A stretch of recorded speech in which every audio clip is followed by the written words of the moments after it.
जय श्री कृष्णा। राधे राधे। तो आज की इस वीडियो में आप सुनेंगे 16 सोमवार व्रत कथा और अंत में आप सुनेंगे भगवान शिव की आरती। तो आज ज्येष्ठ अधिक मास के कृष्ण पक्ष की प्रतिपदा तिथि को चलिए सबसे पहले आपको सुनाते हैं 16 सोमवार व्रत कथा। तो प्रेम से बोलिए हर हर महादेव। मृत्यु लोक में भ्रमण करने की इच्छा से एक समय श्री भूतनाथ भगवान भोलेनाथ माता पार्वती के साथ मृत्यु लोक में पधारे। भ्रमण करते करते विदर्भ देशांतर्गत अमरावती नाम की अति रमणीक नगरी में पहुँचे। अमरावती नगरी अमरापुरी के ही सदृश सब प्रकार के सुखों से परिपूर्ण थी। उसमें वहाँ के महाराज का बनाया हुआ अति रमणीक भगवान शिव का मंदिर भी था। भगवान शंकर भगवती पार्वती के साथ उस मंदिर में निवास करने लगे। तो भक्तों, कुछ समय पश्चात एक बार माता पार्वती ने भगवान भोलेनाथ को प्रसन्न देखकर मनोविनोद करने की इच्छा से कहा कि हे महाराज, आज तो हम दोनों चौसर खेलेंगे। तब भगवान शिव ने प्राण प्रिया की बातों को मान लिया और दोनों चौसर खेलने लगे। उसी समय मंदिर का पुजारी ब्राह्मण मंदिर में पूजा करने आया था। तब माता पार्वती ने पुजारी जी से प्रश्न किया कि पुजारी जी बताओ, इस बाजी में हम दोनों में से किसकी जीत होगी? तब ब्राह्मण बिना विचारे शीघ्रता से बोला कि महादेव जी की जीत होगी। और थोड़ी देर में बाजी समाप्त हुई। माँ पार्वती की विजय हुई और भगवान भोलेनाथ हार गए। तब माँ पार्वती बहुत ही क्रोधित हुई और ब्राह्मण को झूठ बोलने के अपराध के कारण श्राप देने को उद्यत हुई। भोलेनाथ ने माता पार्वती को बहुत समझाया, परंतु उन्होंने ब्राह्मण को कोढ़ी होने का श्राप दे ही दिया। कुछ समय बाद पार्वती जी के श्रापवश पुजारी के शरीर में कोढ़ पैदा हो गया। वो अनेक प्रकार से दुखी रहने लगा। पुजारी को श्राप का कष्ट भोगते हुए जब बहुत दिन हो गए, तब एक दिन देवलोक की अप्सराएं भगवान शिव की पूजा के लिए उसी मंदिर में पधारी और पुजारी जी के कोढ़ के कष्ट को देखकर उसने बड़ी दया भाव से उनसे रोगी होने का कारण पूछा। तब पुजारी ने निसंकोच सारी बातें उन्हें बता दी। तब वे अप्सराएं बोली कि हे पुजारी, अब तुम अधिक दुखी मत हो, भगवान शिव तुम्हारे कष्टों को दूर करेंगे। तुम सब व्रतों में श्रेष्ठ 16 सोमवार का व्रत भक्ति भाव से किया करो। पुजारी ने अप्सरा से विनम्र भाव से 16 सोमवार व्रत की विधि पूछी। तब अप्सरा ने पुजारी को बताया कि सोमवार को भक्ति के साथ व्रत करें, स्वच्छ वस्त्र पहने, संध्या और उपासना के बाद आधा सेर गेहूं का आटा लें, उसके 3 अंग बनाएं और घी, गुड़, दीप, नैवेद्य, पुंगी फल, बेल पत्र, जनेऊ, जोड़ा, चंदन, अक्षत, पुष्प आदि के द्वारा प्रदोष काल में भगवान शंकर का पूर्ण विधि से पूजन करें। तत्पश्चात 3 अंगों में से एक भगवान शिव को अर्पण करें और बाकी 2 को भगवान शिव जी का प्रसाद समझकर उपस्थित जनों में बांट दे और आप भी प्रसाद पावे।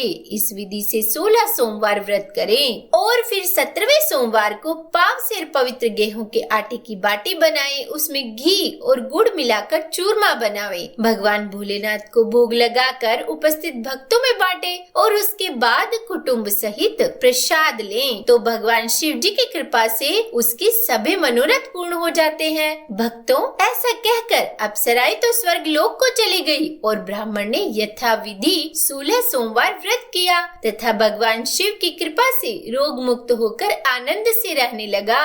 अब कुछ दिनों बाद भगवान शिव और माता पार्वती फिर से उसी मंदिर में पधारे। ब्राह्मण को निरोग देखकर पार्वती जी ने ब्राह्मण से रोग मुक्ति होने का कारण पूछा। तो ब्राह्मण ने 16 सोमवार व्रत की कथा सुनाई। तब यह सुनकर पार्वती जी अति प्रसन्न होकर ब्राह्मण से व्रत की विधि पूछकर स्वयं व्रत करने को तैयार हो गई। व्रत करने के बाद उनकी मनोकामना पूर्ण हुई और उनके रूठे पुत्र स्वामी कार्तिकेय स्वयं माता के आज्ञाकारी हुए। तब कार्तिकेय जी को भी अपना यह विचार परिवर्तन का रहस्य जानने की इच्छा हुई और वे अपनी माता से बोले कि हे माता, आपने ऐसा कौन सा उपाय किया जिससे मेरा मन आपकी ओर आकर्षित हुआ? तब पार्वती जी ने वही 16 सोमवार व्रत की कथा उनको भी सुनाई और तब कार्तिकेय जी ने कहा कि इस व्रत को मैं भी करूँगा, क्योंकि मेरा प्रिय मित्र ब्राह्मण बहुत दुखी दिल से प्रदेश गया है, मेरी उससे मिलने की बहुत इच्छा है। और फिर कार्तिकेय जी ने भी इस व्रत को किया और उनका प्रिय मित्र उन्हें मिल गया। मित्र ने इस आकस्मिक मिलन का भेद कार्तिकेय जी से पूछा। तब वह बोले कि हे मित्र, हमने तुम्हारे मिलने की इच्छा करके 16 सोमवार का व्रत किया था।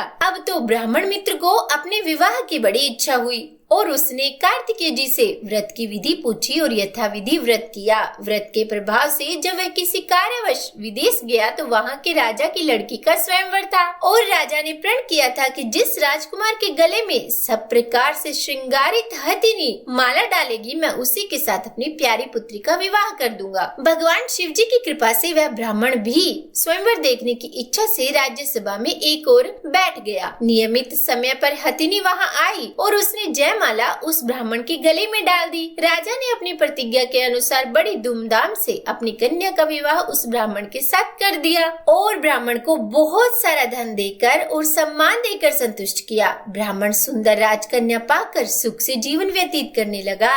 एक दिन राजकन्या ने अपने पति से प्रश्न किया कि हे प्राणनाथ, आपने ऐसा कौन सा भारी पुण्य किया था जिसके प्रभाव से हथिनी ने सब राजकुमारों को छोड़कर आपको वरण किया? तब ब्राह्मण बोला कि हे प्राण प्रिय, मैंने अपने मित्र कार्तिकेय जी के कथना अनुसार 16 सोमवार का व्रत किया था और उसी के प्रभाव से मुझे तुम जैसी स्वरूपवान पत्नी की प्राप्ति हुई। तब व्रत की महिमा को सुनकर राजकन्या को बड़ा आश्चर्य हुआ। वह भी पुत्र की कामना करके व्रत करने लगी।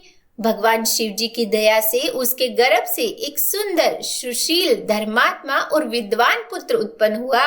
माता पिता दोनों उस देव पुत्र को पाकर अति प्रसन्न हुए और उसका लालन पालन भली प्रकार से करने लगे। जब पुत्र समझदार हुआ तो एक दिन उसने अपनी माता से ही प्रश्न किया कि हे माँ, तुमने कौन सा व्रत एवं तप किया था जो मेरे जैसा पुत्र तुम्हारे गर्भ से उत्पन्न हुआ है? तब माता ने 16 सोमवार व्रत की कथा अपने पुत्र को बताई। पुत्र ने सब तरह के मनोरथ पूर्ण करने वाले इस सरल व्रत को जब सुना तो वह भी राज्य अधिकार पाने की इच्छा से हर सोमवार को यथाविधि यह व्रत करने लगा। व्रत शुरू होने के बाद एक देश के वृद्ध राजा के दूतों ने आकर उसको अपनी राजकन्या के लिए वरण किया। राजा ने अपनी पुत्री का विवाह ऐसे सर्व गुण संपन्न युवक के साथ करके बड़ा सुख प्राप्त किया। भक्तों, वृद्ध राजा के दिवंगत हो जाने पर उसी ब्राह्मण युवक को सिंहासन पर बैठाया गया, क्योंकि दिवंगत राजा के कोई पुत्र नहीं था। राज्य का उत्तराधिकारी होकर भी वह ब्राह्मण पुत्र 16 सोमवार का व्रत करता रहा और जब 17वां सोमवार आया तो उसने अपनी प्रियतमा से पूजन सामग्री लेकर शिव पूजा के लिए शिवालय में चलने को कहा,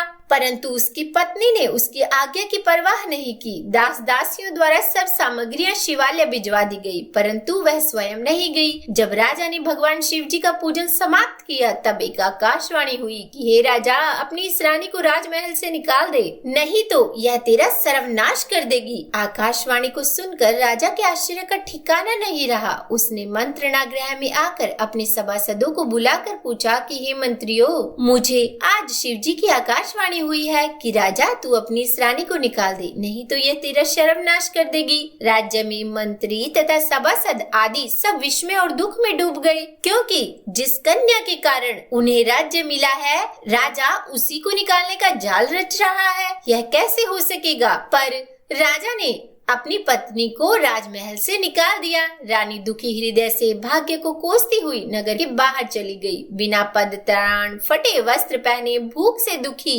धीरे धीरे चलकर वो एक गांव में पहुंची। वहां एक बुढ़िया सूत काट कर बेचने को जाती थी। रानी की करुण दशा देखकर बोली कि चल तू मेरा सूत बिकवा दे, मैं वृद्ध हूँ, भाव नहीं जानती। यह बात सुनकर रानी ने बुढ़िया के सिर से सूत की गठरी उतार कर अपने सिर पर रख ली। थोड़ी देर बाद आंधी आई और बुढ़िया का सूत पोटली सहित उड़ गया। बेचारी बुढ़िया पछताती रह गई और रानी को अपने से दूर रहने को कहा। उसके बाद रानी एक तेली के घर गई तो शिव जी के प्रकोप के कारण तेली के सब मटके उसी क्षण चटक गए। तेली ने भी रानी को अपने घर से निकाल दिया। अत्यंत दुख पाती हुई रानी एक नदी के तट पर गई तो नदी का समस्त जल सूख गया। तत्पश्चात रानी एक वन में गई, वहाँ सरोवर में पानी पीने गई। उसके हाथ का स्पर्श होते ही सरोवर का नील कमल के समान जल असंख्य कीड़ामय होकर गंदा हो गया।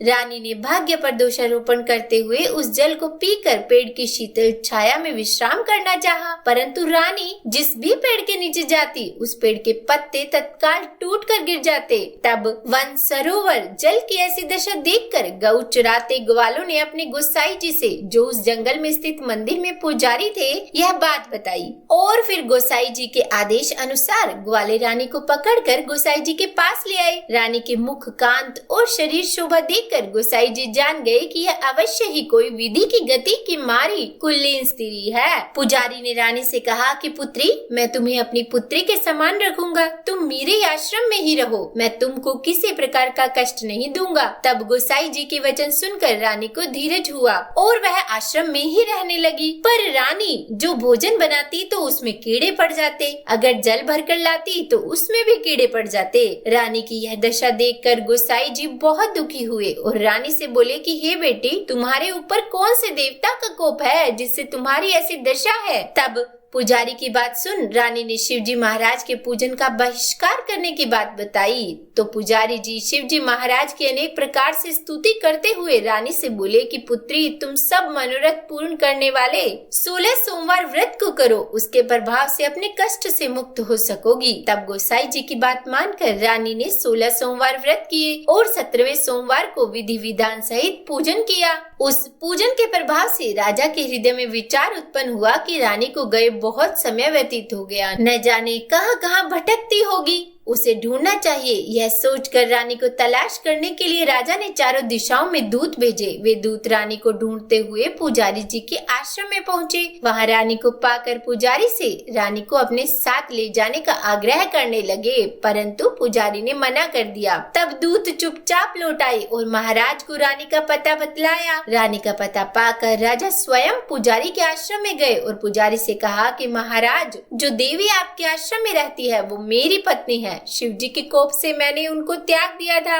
पर अब इन पर से भगवान शिव का प्रकोप शांत हो गया है, इसीलिए मैं इसे ले आया हूँ। आप इसको मेरे साथ जाने की आज्ञा दीजिए। गोसाई जी ने राजा के वचन को सत्य समझकर रानी को राजा के साथ जाने की अनुमति दे दी और गोसाई जी की आज्ञा पाकर रानी प्रसन्न होकर राजा के साथ महल में आई। नगर वासियों ने नगर द्वार तथा नगर को तोरण और बंधनवारों से विविध विधि से सजाया। घर घर में मंगल गान होने लगे। महल में बहुत खुशियाँ मनाई गई। पूरे नगर को सजाया गया। राजा ने ब्राह्मणों को अन्न, वस्त्र और धन का दान दिया। नगर में निर्धनों को वस्त्र बांटे गए और इस प्रकार रानी 16 सोमवार का व्रत करते हुए महल में आनंद पूर्वक रहने लगी। भगवान शिव की अनुकंपा से उसके जीवन में सुख ही सुख भर गए। तो बोलिए हर हर महादेव। आज की यह कथा यहीं समाप्त हुई। हे महादेव, अगर इस कथा को कहने, सुनने या सुनाने में हमसे कोई गलती हो गई हो तो हमें क्षमा करना।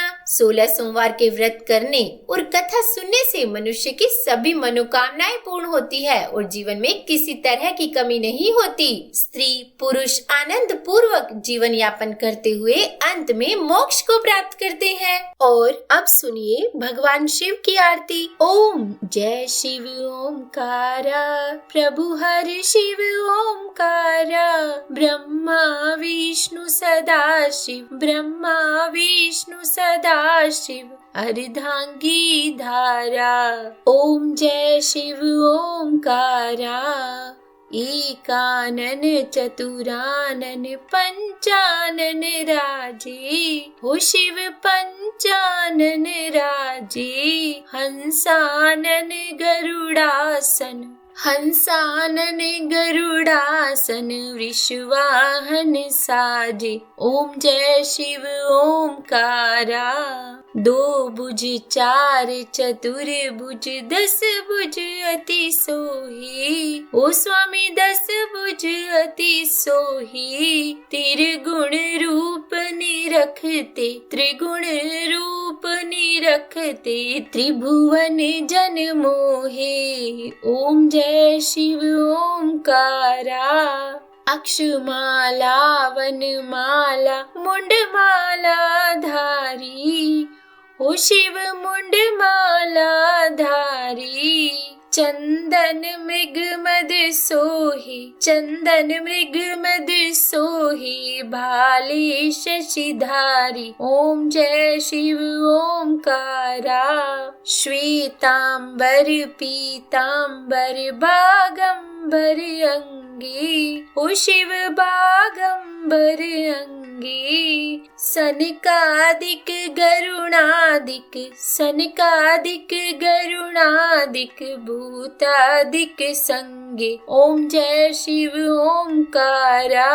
कर के मध्य कमंडल, चक्र त्रिशूल धरता। ओ स्वामी चक्र त्रिशूल धरता। जग करता जग भरता, जग करता जग भरता, जग संहार करता। ओम जय शिव ओमकारा। ब्रह्मा विष्णु सदा शिव, जानत अविवेका। ओ स्वामी जानत अविवेका। प्रणवाक्षर के मध्य, प्रणवाक्षर के मध्य, ये तीनों एका। ओम जय शिव ओमकारा। काशी में विश्वनाथ विराजत, नंदी ब्रह्मचारी। ओ स्वामी नंदी ब्रह्मचारी। नित उठ भोग लगावत, नित उठ भोग लगावत, महिमा अति भारी। ओम जय शिव ओमकारा। त्रिगुण शिव जी की आरती, जो कोई नर गावे। ओ स्वामी प्रेम सहित गावे। कहत शिवानंद स्वामी, रटत हरि हर स्वामी, मनवांछित फल पावे। ओम जय शिव ओमकारा। ओम जय शिव ओमकारा। स्वामी हरि शिव ओमकारा। ब्रह्मा विष्णु सदा शिव, अर्धांगी तारा। ओम जय शिव ओमकारा। तो बोलिए हर हर महादेव। तो उम्मीद करती हूँ आज की यह कथा आपको अच्छी लगी होगी। अगर पसंद आई हो वीडियो तो लाइक एंड शेयर कीजिएगा, और चैनल पर नए हैं सब्सक्राइब नहीं किया तो सब्सक्राइब भी कर ही दीजिएगा। और हाँ, कमेंट बॉक्स में हर हर महादेव जरूर लिखिएगा। तो बोलिए हर हर महादेव।